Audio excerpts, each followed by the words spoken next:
Welcome to Manufacturing Talk Radio. Welcome everyone to this episode of Manufacturing Talk Radio. We're going to get into some very interesting conversation about the digital transformation happening in manufacturing with Stu Johnson, who is from Rootstock. He is a company that helps manufacturers make the digital transformation. Stu, welcome to the show. Thanks. Glad to be back, guys.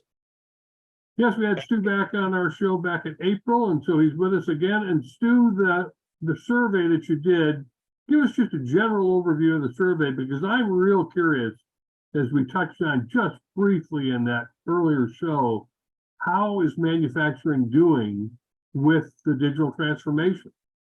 Yeah, it's really interesting. Coming out of the pandemic and then the subsequent supply chain disruptions, we started to see all kinds of different things going on with our customers. But the one thing that came out real clearly was the need to digitally transform, right? We've been selling digital transformation for decades, if you will, and manufacturers aren't particularly the early adopters, right? But so we sent out, with the help of IDC, an analyst from IDC, a survey to 500 manufacturers from sort of mid-market to enterprise across most major discrete manufacturing industries. And we found, I think, some confirmed some of our assumptions, but really uncovered some interesting other ones. Two of the ones that Lou and I are always kind of focusing on are the small to mid-sized enterprises, because they adopt after the big guys adopt and essentially make the investment in the cost of some of these software packages. How are they doing? Well, I'll tell you, of course, we have a lot of SMB, small to medium businesses as well. And one of the most important things that we found is that manufacturers aren't worried like we all sort of expect them to be. I know I sort of have this feeling that they're sitting on their money, not investing, waiting for the other shoe or the next disruption to fall, right? But the results of this report sort of counteracted that. One of the line items, for example, was how do you, given the economic backdrop, how do you see your challenges, or what do you expect to happen? And there was something like twice as many companies who said they expect demand to increase and they need to add new production facilities or capacity, but twice as many who thought that demand was going to decrease and that they had to shutter factories. So that was really a positive statement in terms of people's view of the world going forward. Right. So one of the things that Tim and I have discovered through our journey of Manufacturing Talk Radio life that we've adopted is that, and we've been in manufacturing, I've been in manufacturing, a half a century. Tim actually is probably more, he just looks younger. But one of the things that we found is that manufacturers, they know how to do things. They know how to make things. They know how to create things. They don't know how to make the transition from old ways to new ways, which is what we're really talking about. And your question that you laid out seemed as though that maybe they're not as backward as some might think at times. Yeah, I would agree with that. And frankly, I've had that experience all the way down to the shop floor. But when we ask the question, what do you see as the biggest headwinds to your success? They laid out a number of interesting things. One was, cybersecurity was on top, not surprisingly. Things like moving to the cloud was a concern.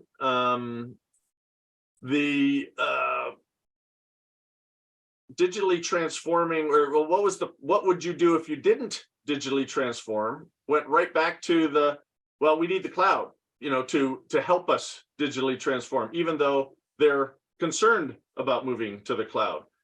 Mm. That was really a striking dichotomy, if you will. And then we found that about 2/3, even more, the more mature companies had already moved to cloud. So that was sort of a non-issue. So it was sort of all over the map in terms of the digital transformation.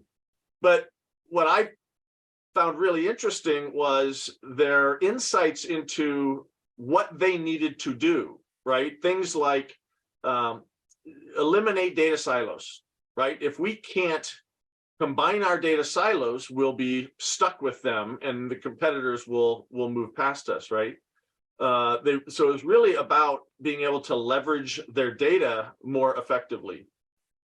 And that's why, one of the things you mentioned, the small medium, one of the reasons we Rootstock are on the Salesforce platform is that it takes a lot of the digital transformation out. It's already inherently cloud, right? Already easier to integrate on the platform. And we actually asked that question too.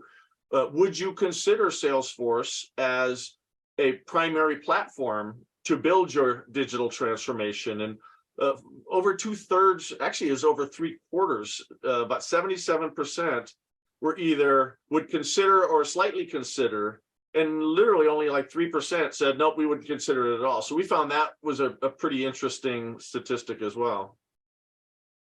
One of the things that we found with regards to All Metals and Forge Group, who was our major financial contributor to Manufacturing Talk Radio, is that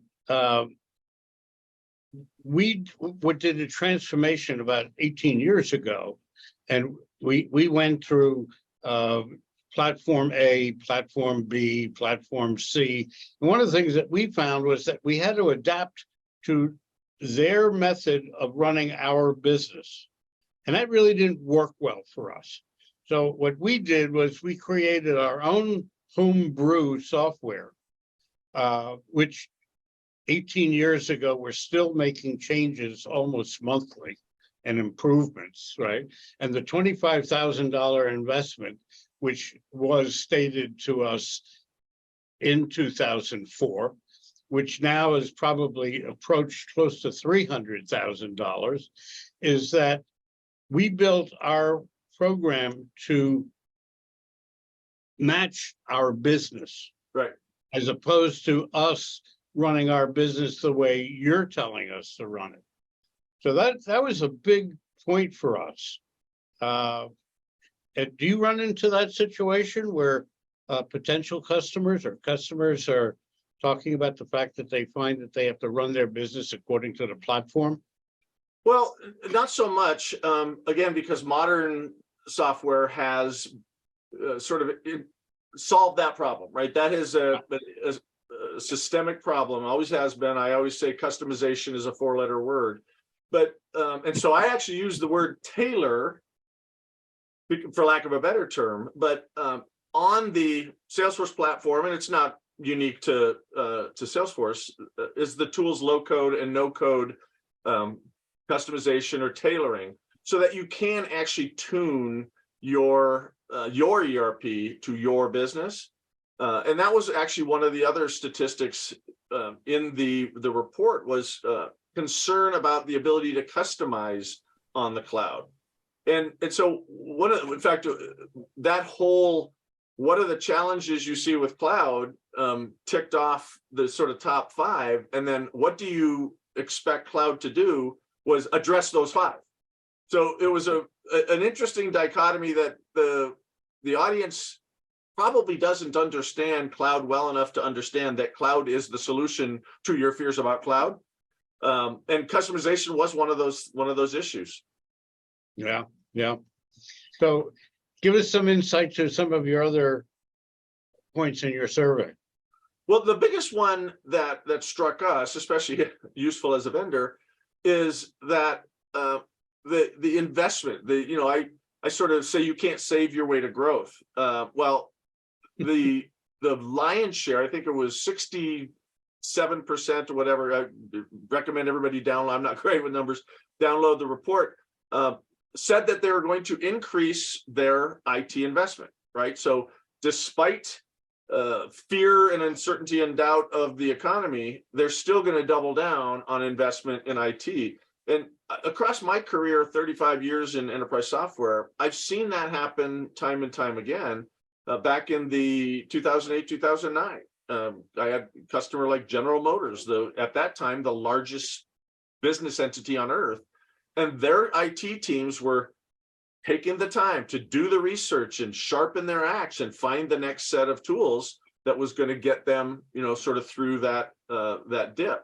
And I think the world is getting smarter, and a lot of the technologies, in fact, there's a lot of these sort of digital transformation technologies like IoT, AI, ML, even augmented reality, and additive manufacturing have all been out there floating around, but none have really shot up like the analysts predicted they would.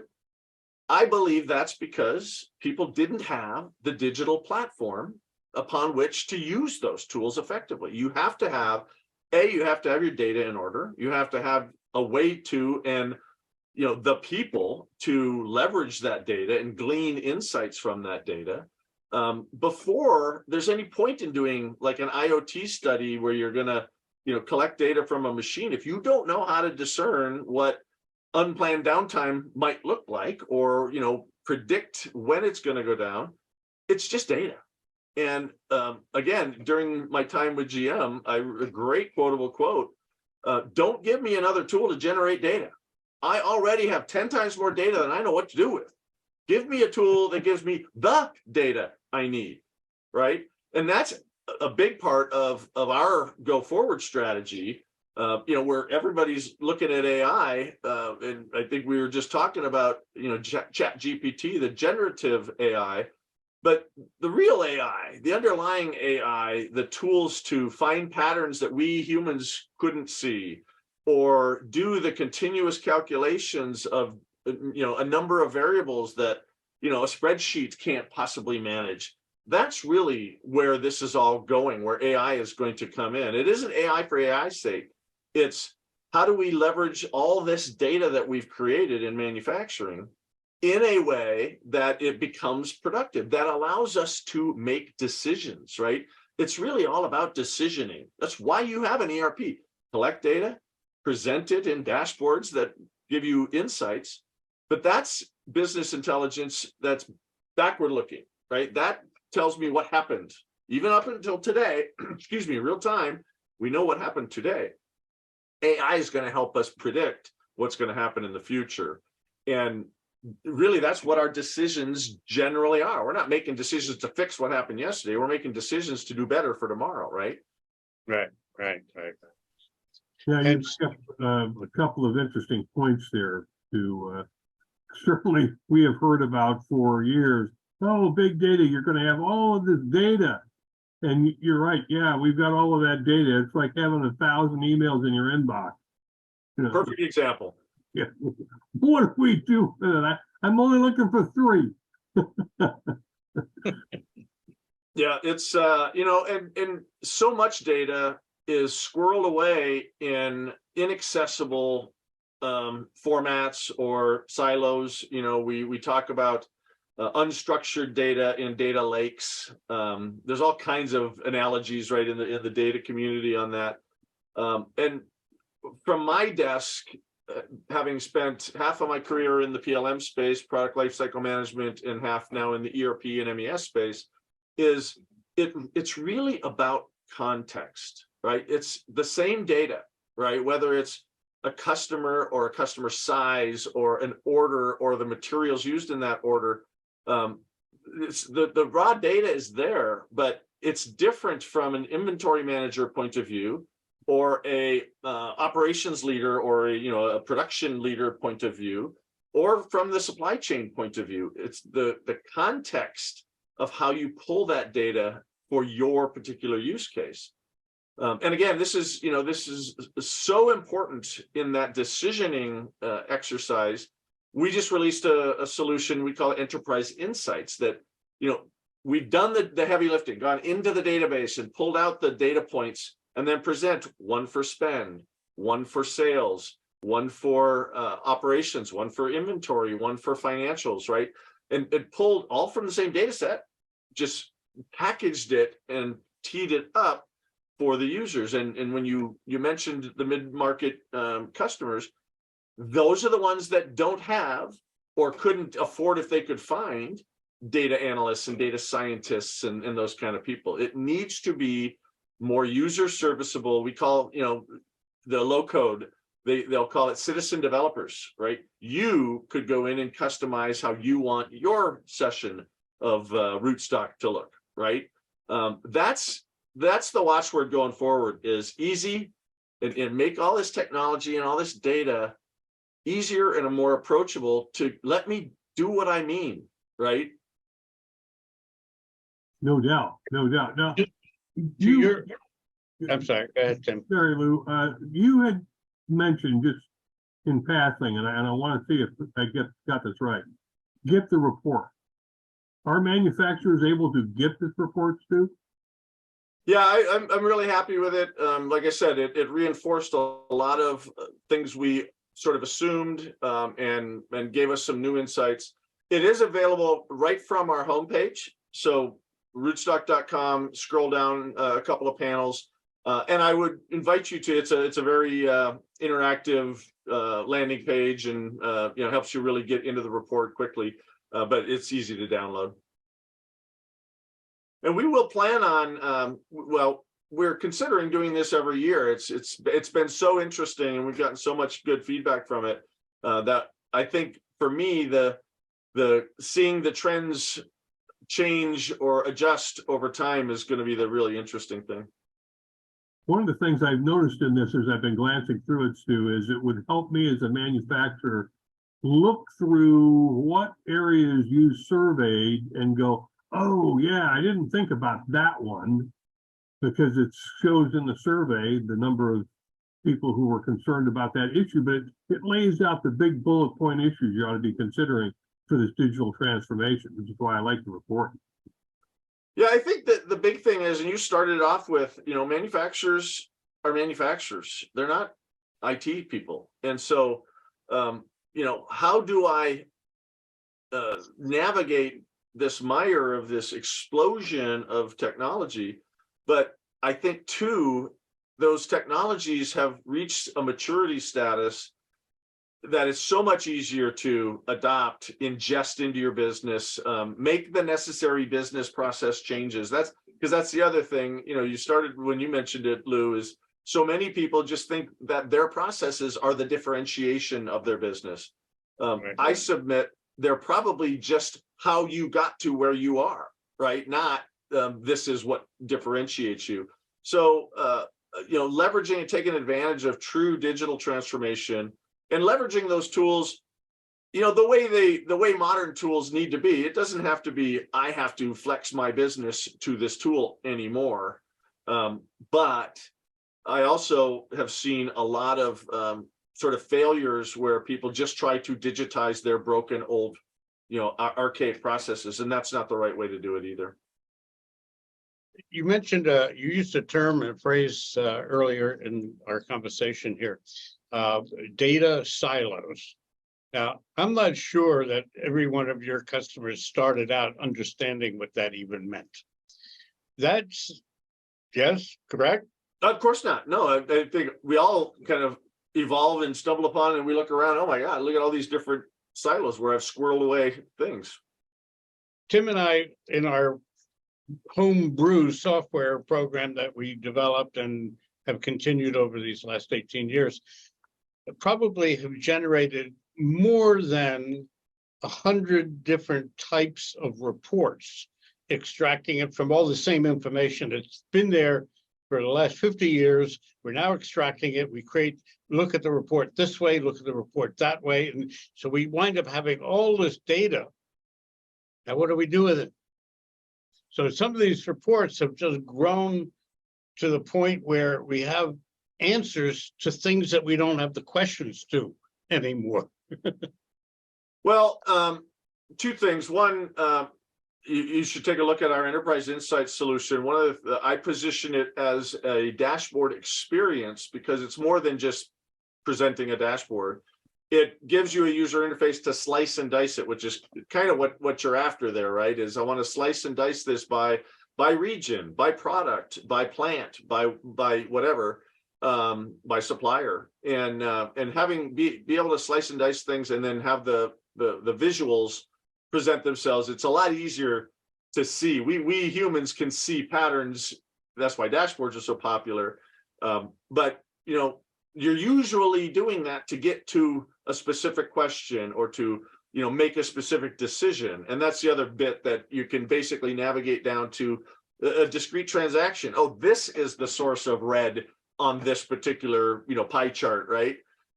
So that's a big part of the solution. But when we're talking about silos, that's bringing all your silos together is no small task. But once you do bring them together, it's amazing what you can do with the data that you've got, especially when you start adding on modern tools that can handle and manage large volumes of data. But AI is really going to be, again, not just for hype's sake, but for the reality is it's going to find those patterns. And I remember a chart. I don't remember all the quadrants of the chart, but one of the quadrants down in the lowest level of value is answer questions I already knew the answer to, right? But the upper quadrant is ask the questions I didn't even know to ask, right?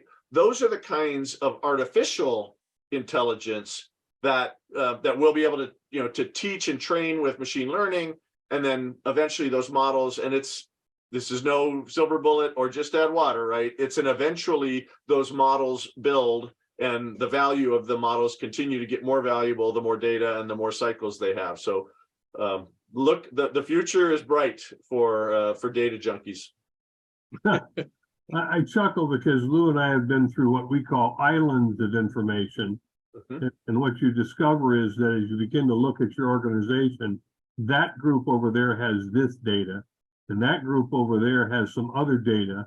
And then you want to marry the data together. But in order to get from island to island, you got to swim through the employee sharks who will attack you to protect their data. And it becomes a significant challenge to make that digital transformation. Once made, they get it. But not yet made, they resist it. What's your experience there? Oh, you know what? Some of my colleagues at Salesforce have an expression that's specific to that challenge, where even if now that we've given you the data, right? Can you handle the truth? So much executive decision making has been made by either the loudest voice or let's say the biggest title. But I may have shared this last time, but one insight one of my customers shared with me was that he comes to a board meeting now, flips open his laptop, and he's looking at his dashboards, glanced over at the chief revenue officer and notices that this guy's a CFO and that guy's a CRO. Notice, hey, he's using all the same dashboards. And the realization that we now come to the meeting, we don't argue about the data like we used to. Now we argue about what to do with the data to fix the problems. And that's the difference. That's the point of making better decisions, data-driven decisions, right? That is the key to everything, because opinions, we all have heard those, right? Heard the analogy of what an opinion is. So I really think, again, you asked me last time if I was afraid of AI.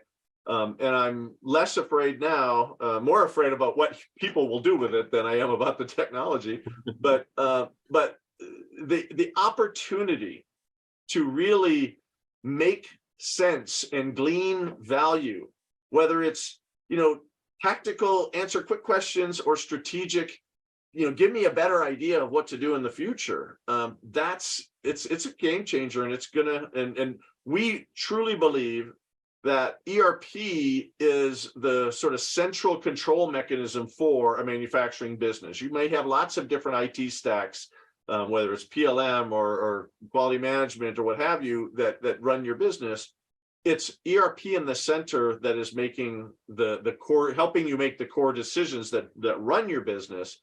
And therefore, we're uniquely positioned to deliver a lot more value, enterprise value, by incorporating AI and enhancing our solutions with those tools.